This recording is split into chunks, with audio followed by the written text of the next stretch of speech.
Imagine the silence of a white desert. Ice as far as the eye can see, cutting wind, darkness that lasts for entire months.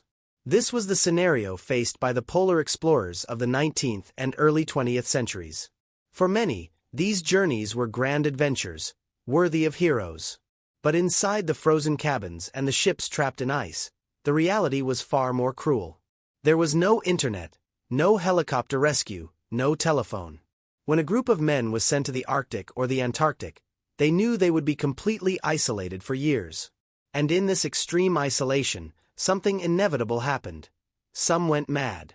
The human mind was not made to endure so much cold, so much darkness, and so much hunger. Many began to hear voices in the wind, to see figures among the blocks of ice, to talk to themselves as if conversing with ghosts. The worst part was that, inside a ship or a tiny tent, there was no way to get away. The unhinged companion was right there, beside them night and day, and that represented a danger to everyone. And here comes the question that almost no one asks. What did they do with these men? There were no psychiatric hospitals at the North Pole, no way to call for help.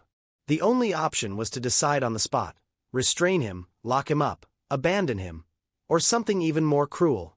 One account from the Franklin expedition, for example, mentions that crew members began to suffer from terrible hallucinations. Some became violent, trying to attack their companions, while others simply gave up on living and threw themselves into the snow. The group had to choose between keeping the sick tied up in dark cabins or leaving them behind. No choice seemed human. Now I want to throw this reflection to you. If you were trapped on a frozen ship in the middle of the Arctic, with months of hunger and cold ahead, and a companion began to lose his mind, what would you do? Would you tie him up? Try to take care of him? Or leave him behind? Leave your answer in the comments, because this says a lot about how far you would go to survive. In several expeditions, when a man lost his sanity, the first reaction was to confine him. He was tied up inside a cabin or left alone in an improvised tent. But the cold, the darkness, and the lack of food turned that isolation into a kind of slow death sentence. Many screamed night after night, begging to be released, crying, laughing hysterically, until silence came and everyone knew what had happened. Other accounts speak of companions who, in delirium, began to walk off alone into nothingness. Imagine being on an Arctic expedition and seeing a colleague step out of the tent in the middle of a snowstorm, laughing, saying he was going to meet his family. The others knew they would never see him again. It was called the March to Death, and no one dared to stop it, because risking the lives of the entire group to save a man already lost was unthinkable. But there were even more disturbing situations. Some explorers who had lost their sanity became violent. They attacked their comrades, destroyed supplies, tried to set fire to the tents to chase away demons that only they could see.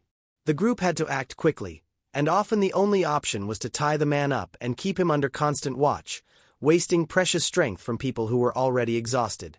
And here we come to one of the darkest subjects: cannibalism. In expeditions such as Franklin's, there is archaeological evidence that deranged men were sacrificed and used as food for the survivors.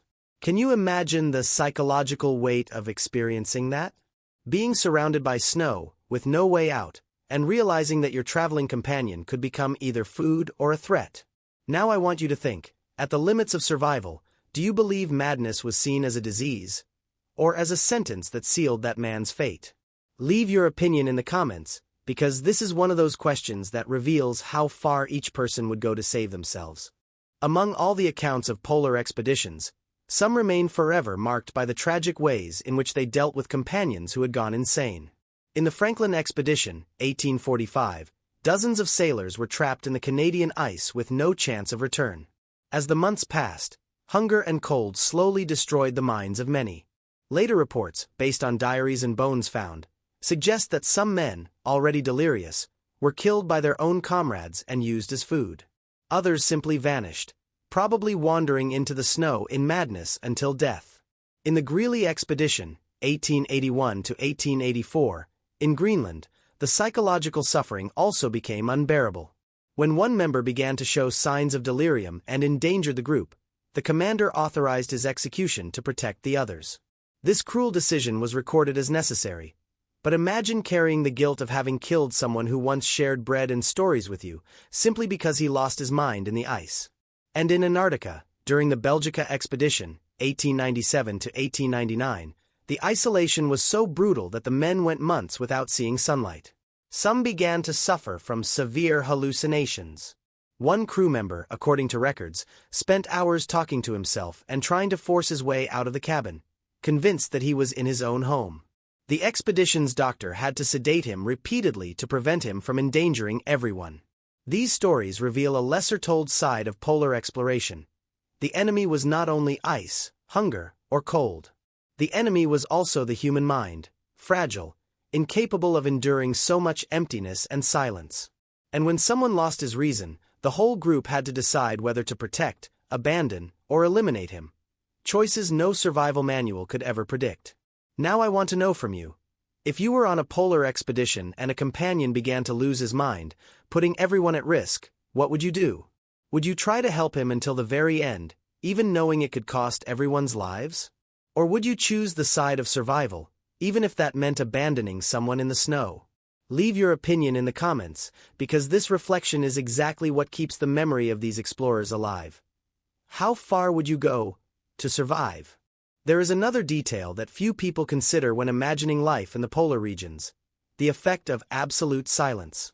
Modern explorers often describe it as a crushing weight, a kind of invisible presence that presses on the mind. In the 19th century, without music, radios, or any form of distraction, silence itself became a torment. Imagine spending endless days with nothing but the sound of your own heartbeat and the creaking of the ship's timbers beneath the ice. For some, this stillness became unbearable. At first, the silence was merely uncomfortable, like a long night with no conversation. But as weeks turned into months, it began to play tricks on the mind. Some men reported hearing phantom footsteps following them across the ice. Others swore they could hear voices calling their names from the darkness. Entire conversations echoed in their heads, as if unseen figures were speaking just beyond the edge of the firelight. These were not just passing illusions. They grew stronger with each passing day, until the men no longer knew what was real. This strange condition is now known by psychologists as polar madness, a state in which isolation, monotony, and sensory deprivation combine to unhinge the mind. But for the sailors of the 19th century, there was no name for it, no explanation. To them, it felt like being haunted. For men who had spent their lives in bustling ports, full of noise and movement, the frozen emptiness was like waking up in another world, one where time itself had stopped. Weeks passed without a sunrise, months dragged on without change, and many began to wonder if they would ever return to the life they once knew.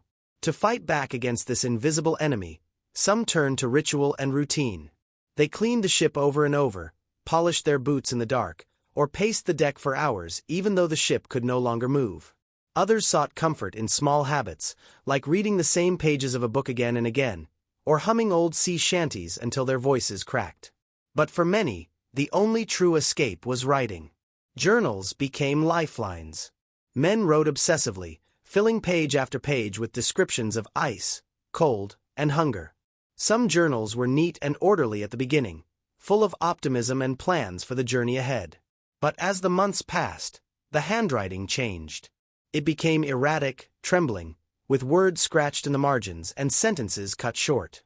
Some journals contained prayers, others confessions, and still others descended into pure nonsense, with lines repeating over and over as if the writer's mind had collapsed onto itself. Today, historians and archaeologists have found fragments of these journals. The pages are stained with frost, smeared with ink that froze before it could dry, and marked by hands that shook from hunger. They are silent witnesses to the battle not only against the ice but against the human mind itself. Reading them is like looking into a mirror of despair, where the greatest danger was not the storm or the hunger, but the thought that one might never escape. And this leads to another haunting question. What is more terrifying, to die of hunger and cold, or to lose your mind slowly, knowing that your companions are watching every moment of your unraveling?